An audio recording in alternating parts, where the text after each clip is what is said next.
Hi everyone, welcome back to History 111. This is our World Civilization Antiquity to 1550 class.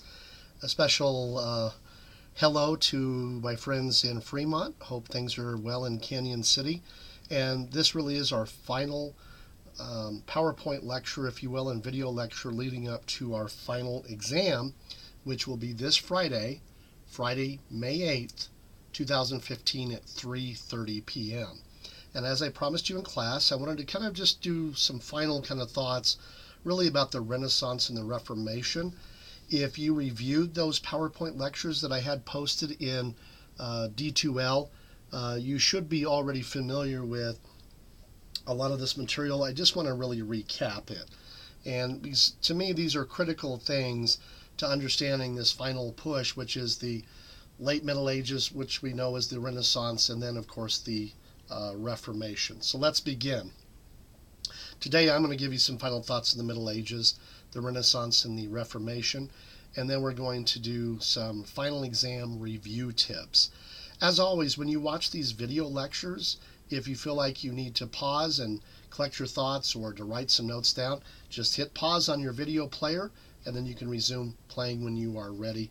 And of course, the beauty of video is you can watch it at your own rate and whatever makes you feel comfortable. One of the questions that I posed to you in class was, as the world is changing during the Middle Ages, there is a major difference between 1000 CE and the 1490s that we plot the age of Columbus. And one of the things that I want to make sure that you do understand is what was happening in 1000 versus the 1490s.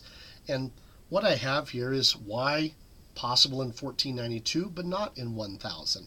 And that's really the question I would like to center on. And one of the things that we talked about was that governments really, were now far better established. Geographic boundaries of most countries were starting to become solidified. And then the other critical piece of that is that the banking industry had become established by the 1490s. In most major countries and major metropolises, you'll find that there were established banks. There was more money flowing in the economy. There was a rise, I don't know if I want to call it middle class, but certainly there's a rise of a urban class that you're going to find that you will certainly not see in 1000. There was less warfare. There was a greater level of sophistication in the 1490s. And really by that time frame, we're going to see the arrival of the printing press and far more information that is put out there. That, of course, is going to lead us to really that latter stage of these Middle Ages and getting into that Renaissance period. Now, before I jump into that Renaissance period, I do want to make a few observations about Christopher Columbus. And as I indicated in class, if I put it just very simply, Christopher Columbus is seen as either a sinner or a saint in modern times. There are those who see him as a major contributor to the Age of Discovery and those who see him as the key to breaking down indigenous or native populations. Here is my take on this, that if it wasn't Columbus, it would have been someone else. Because the Age of Discovery, no doubt spurred by the arrival of the Renaissance, was going to happen one way or another. And Columbus, although he is hailed as, the great explorer, and we don't need to dispute, your personal feelings on that particular subject, at least not in this realm, recognize that what you and I know as North America, Christopher Columbus never set foot here. He certainly came close. He was probably in Cuba, the Dominican Republic, and had sailed around various aspects, but he probably never landed here in North America. But certainly what he did create is what you and I know as the Columbian Exchange.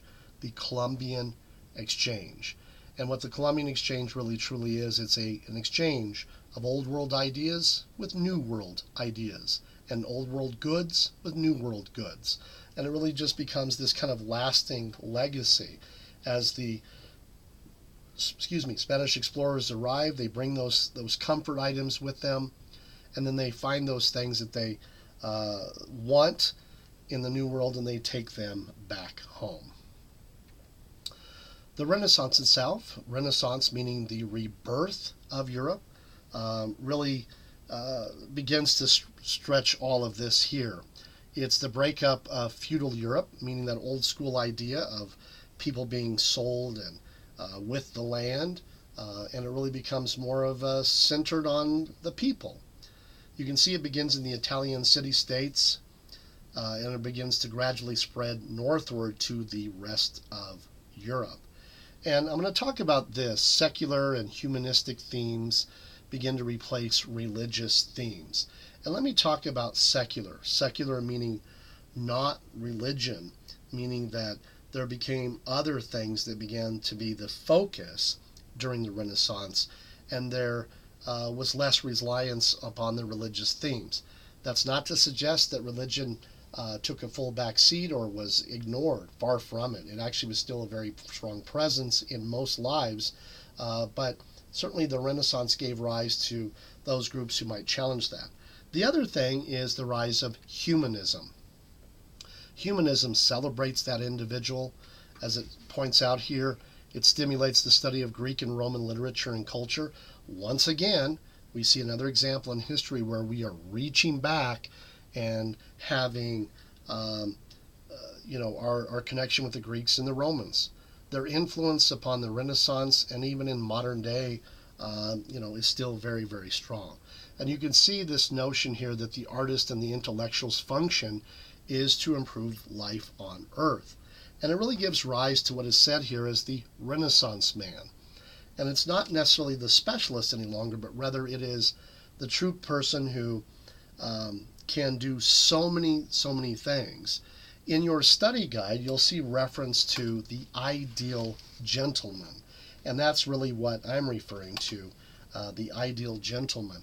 The non-specialist, who really is that Renaissance man, perhaps speaks multiple languages, not to impress anyone, but really so they could expand the amount of knowledge that they could gain. The more languages that they knew and could read and speak, more information that they could access. We talked in the classroom about the role of the printing press, and by 1455, when Johann Gutenberg will introduce that first movable type printing press, at least to a European crowd, it really is a game changer. I would liken it to the arrival of the PC and perhaps the World Wide Web as companions to our lives today. A game changer. And so Gutenberg's printing press really allowed the creation of additional ideas and thoughts now to be committed to paper. Some of the first works, of course, were the Gutenberg Bibles that were produced and are obviously worth millions of dollars today. But in time, Gutenberg's press, at one point about 200 plus publishing houses spread throughout Europe, really makes a dramatic change and brings about new ideas. Obviously, one of those Renaissance thinkers is Leonardo da Vinci. And I think what I really want to emphasize is what I spoke about in class, and that is really da Vinci's time. I would almost suggest that although he is certainly acknowledged as a brilliant individual, and we would call him a Renaissance man, I would suggest that a large reason behind his success of that time was really that the Renaissance gave him that opportunity. Because really what the Renaissance represented was the opportunity to begin thinking, as I talked about, outside of the box. And, when you start looking at what he was trying to do with engineering and his understanding of the human body, really just, it's not just creativity, it's not just brilliance, it really is creativity and brilliance and the ability to start thinking in larger and broader terms because of the Renaissance.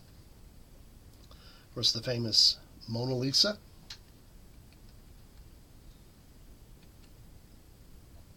Again, I mentioned Johann Gutenberg, as I put here, truly did revolutionize the world. The final piece of all of this, and I think really is the kind of capstone, if you will, to the Renaissance, was the arrival of what we call the Reformation. The Reformation. And I want to make sure that you understood in class where that term Reformation comes from. The Reformation is referring to the desire to reform the Catholic Church. Those who eventually will split from the Catholic Church, who were originally protesting, became known as Protestants.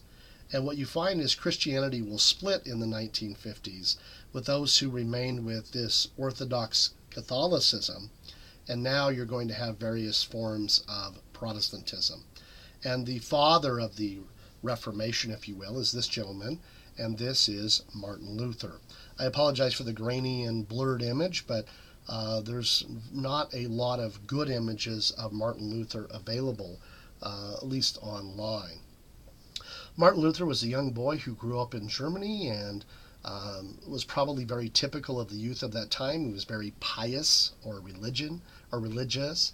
The story is that Martin Luther was walking home in a thunderstorm one day. Obviously, he was frightened. Lightning and thunder was all around him, and lightning struck a nearby tree. He fell down in fear, and it was at that moment he pledged his life to God and the church if he would be spared. And he obviously was spared, and being a man of his word, Martin Luther did become a priest.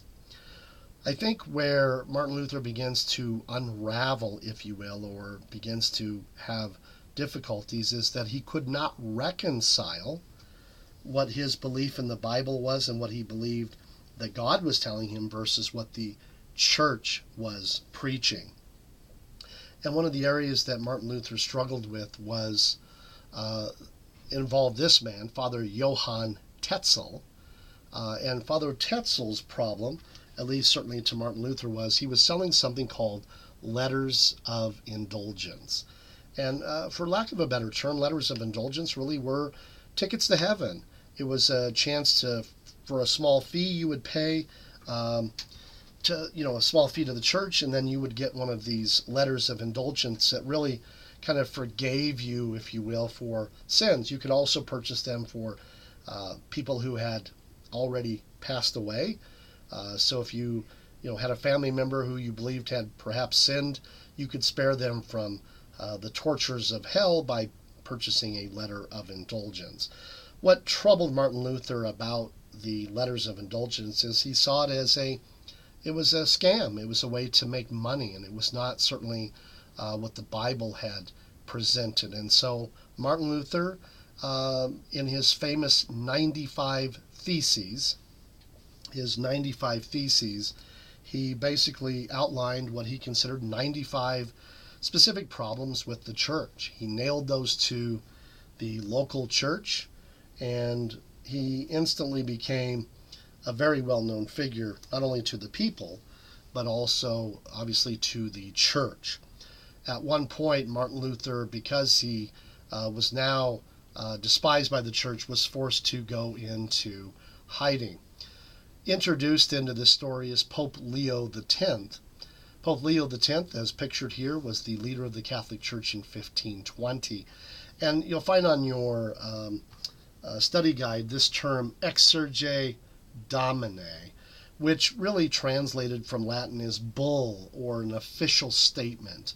And what the Exsurge Domine from Pope Leo X basically, he forbade anyone to read anything written by Martin Luther, made it illegal to possess any writings from Martin Luther, and certainly you could not provide comfort or aid to Martin Luther.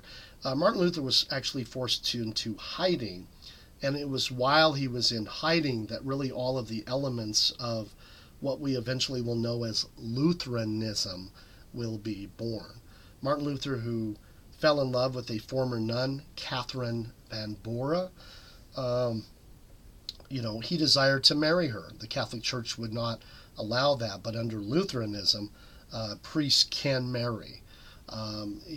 There was just a lot of significant changes with the rise of the Protestant faith and a split within the Catholic Church. I will ask you to check out on your own, but Charles V, who was the leader of the Germanic Empire, the Holy Roman Germanic Empire, if you will, in 1521, will issue an imperial order known as the Edict of the Worms. And I would ask that you go out and Google that, but it really speaks to what we call religious tolerance. So make sure that you do look this up, because it is very likely that you're going to find this on your final exam. Edict of the Worms. I know it looks like worms, but we pronounce it Worms. Of course, a far-reaching aspect of the Reformation will also get to Henry VIII, the famous King of England. You know that Henry VIII went through a series of wives. Most of them were disappointing to him because they could not produce a male heir. And when he finally sought, after he had put several of them in jail, he thought he would go the legal route, and he requested a divorce from the Pope. The Pope said he would not grant Henry VIII a divorce, although he was the king. And so Henry VIII took advantage of this new Protestant faith, and he created what we call the Church of England, or the Anglican Church. And he did that under what we call the Act of Supremacy. And through the Act of Supremacy, he basically declared that as king, he, and he alone, could declare any laws that he found fit for England. There is something known as the Counter-Reformation, and this was the attempt by the church to reform themselves, attempt to get back to the basics of what the church was supposed to be doing. And one of the elements of the Counter-Reformation was the creation of what we call the Jesuit priests. And of course, the Jesuit priests were really a mainstream or a grassroots movement. The most basic priests who were put out into the community, and they really did serve a wonderful element of the church. They provided a lot of necessary social services to the people. One of the most famous is Ignatius of Loyola, who is pictured here. And that really kind of encapsulates what I wanted you to know about the latter stages of the Middle Ages, the Renaissance, and the Reformation. In closing, I want to make sure that you understand what you can prepare for this Friday. The final exam is Friday, May 8th, 2015. It will be at 3:30 p.m. You will have 50 to 60 multiple choice true-false questions. Those are the items that were on your study guide. If you look on the back of the study guide, you'll find the small essays topics. There were, I believe, 9 of them. You are going to choose one of those. For example, if you chose the plague of the 1340s and 1350s, what you would be talking about is, in a very brief statement, probably a paragraph or less, just telling me the most basic information about that, okay? The second one is the comprehensive essay, and this is the one that was also on your study guide, and this is your ability to choose 2 individuals or groups of people and 2 events. Keep in mind, they must be from prehistory through approximately 1550. Remember, they do not have to be connected, but they may, and you will not fail that question unless you, 1, don't answer it, 2, you go outside of the time frame, or 3, you fail to justify why you chose those individuals or events. I do strongly urge you to study review the study guide, all of the PowerPoints in D2L from the Middle Ages, the Renaissance, and the Reformation. I think you will find that this exam is no more difficult than any of your previous exams, especially with this particular essay here. That's actually, not a difficult task, and I certainly urge you to prepare for that now, though, in your mind, and then you will need to commit that in class without the aid of notes. The last thing I wanted to just say is thank you for a wonderful semester, and best wishes to each of you as you continue your studies at Pueblo Community College. If you are graduating, a special congratulations to you. And I hope that your time at Pueblo Community College was seen as valuable and that we served you well.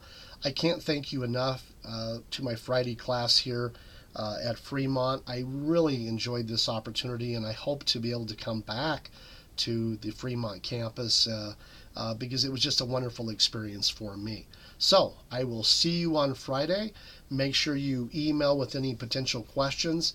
Make sure you show up to class on time Friday, and I'll see you then. Bye-bye.